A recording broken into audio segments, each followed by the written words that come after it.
பாலசுப்பிரமணியர் அருளால் ஆன்மீக அன்பர்கள், நேயர்கள், ஜோதிட ஆர்வலர்கள் அனைவருக்கும் அன்பான வணக்கங்கள். நான் உங்கள் ஜோதிடர் ஸ்ரீ குரு சுந்தர வடிவேல். இப்போ பார்த்தீங்கன்னாக்க ஏப்ரல் மாதத்திற்கான பலாபலன்கள் ஒவ்வொரு ராசிக்கும் எப்படி இருக்குது அப்படிங்கிறத, என்ன செய்யலாம், என்ன செய்யக்கூடாது, என்ன விதமான வழிபாடுகள் உகந்ததாக இருக்கும், நட்சத்திர பலன்கள்லாம் ஒவ்வொரு ராசியில் இருக்கக்கூடிய நட்சத்திரங்களுக்கும் சிறப்பு பலன்கள்லாம் எப்படி இருக்குது அப்படிங்கிறதை பற்றி விரிவாக தெளிவாக நம்ம இந்த வீடியோ மூலமாக நம்ம பார்க்க இருக்கிறோம். அந்த வகையில் பார்த்தீங்க அப்படின்னு கேட்டிங்கனாக்க, இப்போ இந்த மாதத்தோட சிறப்புகள் என்னென்ன இருக்குது அப்படின்னு பார்த்தோம்னா, ஏப்ரல் மாதத்தில் 8 விதமான சுப முகூர்த்தங்கள் அப்படிங்கிற ஒரு விஷயம் ரொம்ப சிறப்பாக இருக்குது. அடுத்து பார்த்துங்க, பங்குனி உத்திர திருநாள் வருது. அடுத்து பாருங்கள், தமிழ் புத்தாண்டு, அடுத்து அட்சய திதியை, அடுத்து குரு பூஜை, பெரிய வியாழன் அப்படின்னு சொல்லி பல்வேறு விதமான நிகழ்வுகள் அப்படிங்கிறது இந்த மாதத்தில் நிறையவே இருக்குது. அதையும் தாண்டி வாஸ்து நாள் அப்படிங்கிறதும் இந்த மாதத்தில் இருக்குது.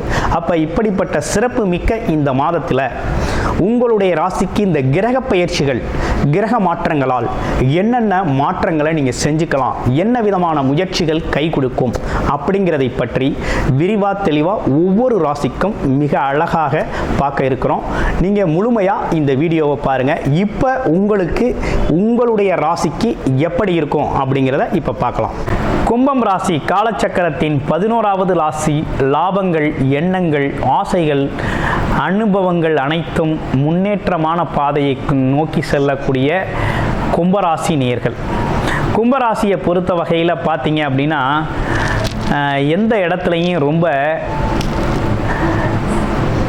உயர்ந்த இடத்துல இருக்கணும்னு ஆசைப்படக்கூடியவர்கள், அந்த உயர்ந்த இடத்துக்கு செல்லக்கூடிய வழிவகைகளை தெரிந்து வைத்திருக்கக்கூடியவர்களாக இருக்கிறவங்க தான் நம்ம கும்பராசி அன்பர்கள்.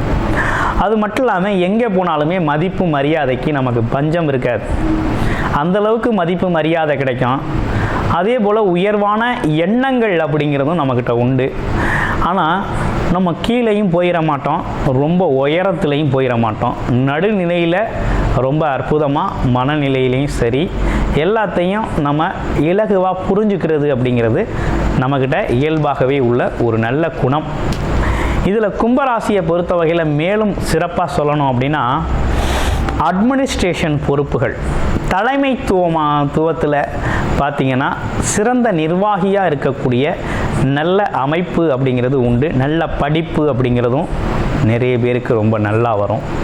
ஆமாம், அது இல்லாமல் வேலை தொழில் அமைப்புகளில் இருக்கிறவங்கெல்லாம் பார்த்திங்கன்னா ரொம்ப கணக்கச்சிதமாக சரியான காலகட்டத்தில் சரியான விஷயத்தை செய்யக்கூடிய, தீர்மானம் எடுக்கக்கூடிய மைண்ட் செட் இருக்கும். அப்போ அந்த வகையில் ரொம்ப சிறப்புக்குரியவர்கள் நீங்கள். ஒரு சிம்பிளாக சொல்லணும், ஷார்ட் அண்ட் ஸ்வீட்டாக சொல்லணும்னா, ஒரு எல்லா இடத்துலையும் ஜெனுனாக நடந்துக்கிறது, பக்கா ஜென்டில்மேன் அப்படின்னு சொல்கிறது மாதிரி இருக்கக்கூடிய ஒரு நல்ல அமைப்பு கொண்டவர்கள் கும்பராசி அன்பர்கள். இப்போ கும்பராசியை பொறுத்த வகையில் என்ன நடக்குது? ராசி ஜென்மச்சனி கிட்டத்தட்ட ஒரு 2.5 வருஷமாக, கடந்த 5 வருஷமாக 7.5 சனி நடந்தாலும் கடந்த 2 வருஷமாக தலையில் ஏறி உட்காந்துக்கிட்டு குடுமையை பிடிச்சிக்கிட்டு ஒரு ஆட்டிட்டார் சனி பகவான். அப்படின்னா என்னென்னா, தலையில் ஏறி சனி பகவான் ராசிநாதனாக இருந்தாலும் அவர் நீதி நேர்மை தவறாதவர், நியாயமானவர். அது மட்டும் இல்லாமல் இந்த நீதி நேர்மை உண்மை அப்படிங்கிற உழைப்பு அப்படிங்கிற ஒரு விஷயத்துக்கெல்லாம் முக்கியத்துவம் அளிக்கக்கூடியவர். தொழில்காரகன், கர்மக்காரகன் அப்படின்னு சொல்லக்கூடிய சனி பகவான் அவரோட அனுபவத்தை முழுமையாக கொடுப்பார். அப்படியே இறக்கிடுவார், தலையில் மைண்டில் இறக்கிடுவார். அந்த வகையில் உங்களுக்கு பல்வேறு விதமான அனுபவங்களை கொடுத்துருப்பார். வயதிற்கேற்றார்வாள் உங்கள் வயசுக்கு ஏற்ற மாதிரி அனுபவம் உண்டு. எப்படி அனுபவம் இருக்கும் அப்படிங்கிறத பார்த்துருவோமா?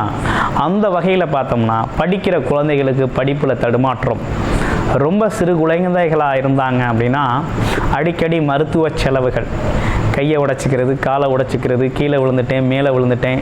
அது இல்லாமல் பார்த்தீங்க அப்படின்னு கேட்டிங்கனாக்க, அடிக்கடி காய்ச்சல் வர்றது, தலைவலிக்கிறது, கை கால் வலிக்கிறது, கடுக்கிறது, இப்படிப்பட்ட விஷயங்களுக்கு மருத்துவ செலவு. படிக்கிற குழந்தைகளுக்கு படிப்பில் தடுமாற்றம், நல்லா படிக்கிறேன் ஆனால் மறந்து போயிடுது, மறதி குணம். அடுத்து வேலையில் இருக்கவங்களுக்கு கூடுதலான வேலைப்பளு, வேலை செய்கிற இடத்துல கூட இருக்கிறவங்க ஒத்துழைப்பு கொடுக்கல, அது மட்டும் இல்லாமல் கொஞ்சம் அவமரியாதையாக நம்மளை நடத்துறது, ஆமாம், கடுஞ்சொல் வார்த்தைகளால் கண்டிக்கிறது, இதெல்லாம் வந்து சில பேருக்கு ஏற்பட்டிருக்குது.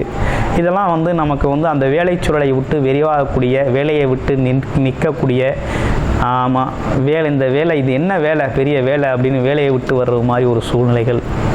அடுத்து தொழில் அமைப்புகளில் இருக்கிறவங்களுக்கு லாபம் குறைவு, எதிர்பார்த்த அளவுக்கு லாபம் இல்லை. இவ்வளவு கஷ்டப்படுறோம், நம்மளை மாதிரி தான் தொழில் மற்றவங்களும் செய்கிறாங்க, ஆனால் அவங்களுக்கு வர்றது மாதிரி நமக்கு வரலையே அப்படிங்கிறது மாதிரி தொழில் எதிர்பார்த்த அளவு லாபம் வரல, ஒரு ஏக்கம், மன விரக்தி நிலை. அடுத்து பாருங்கள், வயதானவர்கள் உடல் ஆரோக்கியம் சரியாக இல்லை.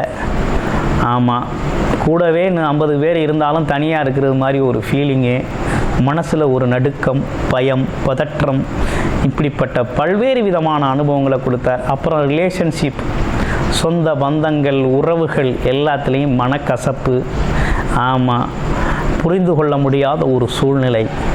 இவை அனைத்துமே வந்து கும்பராசினியர்களை போட்டு வாட்டி எடுத்துருச்சு. ஆனால் இது அனைத்துலேயும் விடுதலை அடைஞ்சாச்சு. ஏன்னா இப்போ மார்ச் 29ஆம் தேதி தான் அவர் வந்து உங்கள் ராசியை விட்டு ஷிஃப்ட் ஆகிட்டார், மாறிட்டார், ஹவுஸே மாற்றிட்டார். இப்போ உங்கள் தலையில் இருந்தவர் ஆட்டோமேட்டிக்காக மீன ராசிக்கு மாறிட்டார். இனிமேல் ஒரு நல்ல விடுதலை தான், சுதந்திரம், நல்ல மிகப்பெரிய சுதந்திரத்தை நீங்கள் அனுபவிக்கலாம். இனிமே தான் இதுவரையும் கண்ணை கட்டியிருந்ததுக்கு இனிமே தான் உலகமே உங்கள் கண்ணுக்கு தெரிய போகுது. அதுவும் எப்படி தெரிய போகுதுன்னா, ஒரு அனுபவமாக தெரிய போகுது. எவ்வளவு அழகான உலகம் அப்படிங்கிறத இப்போ தான் உங்களுக்கு புரிந்து கொள்ள முடியும். அந்தளவுக்கு ஒரு நல்லதொரு அனுபவத்தை கொடுத்துருப்பாரு. எந்த ஒரு விஷயத்துலையும் அடுத்தவங்களோட மனநிலை, அடுத்தவங்களோட சூழ்நிலை, நம்மளோட சூழ்நிலை எல்லாத்தையும் மிக சிறப்பாக, திறமையாக, பொறுமையாக, நிதானமாக செயல்படக்கூடிய அனைத்து ஆற்றல்களையும் கொடுத்துட்டார். இப்போ அதிலிருந்து இனிமேல் நம்ம முன்னேற்ற காலம் தொடங்கிருச்சு. எப்படிலாம் முன்னேற்ற காலம் தொடங்குது அப்படின்னு பார்த்தோம்னா, உங்களுடைய ராசிநாதன் 2ல் இருக்கார். என்ன ஒரே ஒரு விஷயம், பேசுகிறதுல கொஞ்சம் கவனம் எடுத்துக்கணும். அவசரப்பட்டு தடித்த வார்த்தைகளை பயன்படுத்தக்கூடாது. மற்றபடி வேறு இனி ஒன்றும் பெரிய பிரச்சனை இல்லை. இனிமேல் உங்கள் ராசிக்கு வேலை நல்லா இருக்கும், வேலை கிடைக்கும், தொழிலில் ஒரு முன்னேற்றம் உண்டு. அது மட்டும் இல்லாமல் வேலை பார்த்துக்கிட்டு இருக்கவங்களுக்கு பதவி உயர்வு இருக்கும். கூட வேலை பார்த்தவங்களோட தொந்தரவு, நெருக்கடிகள்லாம் மாறும். அதே போல் ரிலேஷன்ஷிப்பு, பணம் கொடுத்தான் பணத்தை திருப்பியும் கொடுக்கல, பேசவும் இல்லை, ஆமாம், கண்டுக்கவே இல்லை, குறை சொல்கிறாங்க, புறம் பேசுகிறாங்க அப்படிங்கிற ஒரு விஷயம். பக்கத்து வீட்டுக்காரர், எதிர்த்த வீட்டுக்காரர், சுற்றம், நட்பு எல்லாம் சரியாகவே இல்லை. இனிமேல் எல்லாம் சரியாக வந்துடும், படிப்படியாக சரியாக வந்துடும். சுப நிகழ்ச்சிகளில் நிறைய கலந்துக்குவீங்க. கிட்டத்தட்ட வாழ்க்கையில் மிகப்பெரிய மாற்றம் அப்படிங்கிறது வேலை, தொழில், வருமானம் சம்மந்தப்பட்ட விஷயத்தில் நடக்க இருக்குது. ரிலேஷன்ஷிப் சம்மந்தப்பட்ட விஷயத்துலையும் நடக்க இருக்குது. அப்புறம் உடம்பு கெட்டு போச்சு, மனசு கெட்டு போச்சுங்கிற விஷயமெல்லாம் கொஞ்சம் கொஞ்சமாக படிப்படியாக இனிமே மனம் சார்ந்த திடகாத்திரம், தன்னம்பிக்கை, தைரியம் அப்படிங்கிறது ரொம்ப துளிர் விட்டு பிரகாசமாயிரும்.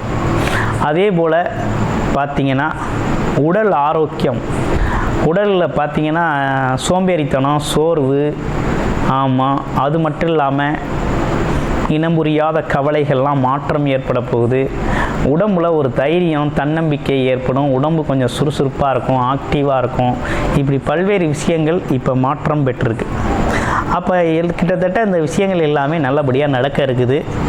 ஒன்றும் பயப்பட வேண்டாம். அதே நேரத்தில் 7.5 சனி முடிஞ்சிருச்சா அப்படின்னா முடியலை, இன்னும் 2.5 வருஷம் இருக்குது. அப்போ இந்த 2.5 வருஷ காலம் எப்படி இருக்கும் அப்படின்னு பார்த்தோம்னா, தனம், குடும்பம், வாக்குஸ்தானத்தில் அமர்ந்திருக்கிறதுனால குடும்பத்தில் கொஞ்சம் அமைதி, பொறுமை, நிதானத்தை கடைபிடிக்கணும். அதே போல் பேசுகிற வார்த்தைகளில் கவனம் இருக்கணும். வர்ற வருமானத்தில் கண்டிப்பாக தான தர்மங்கள் செய்யணும். அதே போல் நீதி நேர்மைக்கு புறம்பாக நடந்துக்கக்கூடாது. உழைப்பை விரும்பணும், சோர்வை விரும்பக்கூடாது. உழைப்பை விரும்பணும், சுறுசுறுப்பை விரும்பணும். அப்படிங்கிறது மாதிரி இருந்தீங்க அப்படின்னா வாழ்க்கை வளமாகும். இவை அனைத்தும் பொது பலனாக நம்ம சொல்லிக்கிட்டு இருக்கோம். பொது பலனே ரொம்ப சிறப்பாக இருக்குது அப்படின்னு பல்வேறு விதமான நல்ல கமெண்ட்ஸ்லாம் கொடுத்துக்கிட்டு இருக்கீங்க. அந்த வகையில் உங்களுடைய பிறப்பு ஜாதகம் எப்படி இருக்குது, இந்த காலகட்டத்தில் என்னென்ன விஷயங்கள் சாதகமாக இருக்குது பாதமாக இருக்குது அப்படின்னு லக்கண அடிப்படையில் தசாபுத்தி அடிப்படையில் பார்த்து உங்களுடைய பிறப்பு ஜாதகம் சுய ஜாதகம் பார்த்து தெரிஞ்சுக்கணும் அப்படின்னு விருப்பப்பட்டீங்க அப்படின்னா டிஸ்பிளேல தர நம்பருக்கு கால் பண்ணி அப்பாயின்மெண்ட் ஃபிக்ஸ் பண்ணிக்கிட்டு முழுமையான ஜாதகத்தை நீங்கள் பார்த்து தெரிந்து கொள்ளலாம். நன்றி, வணக்கம், வாழ்த்துக்கள்.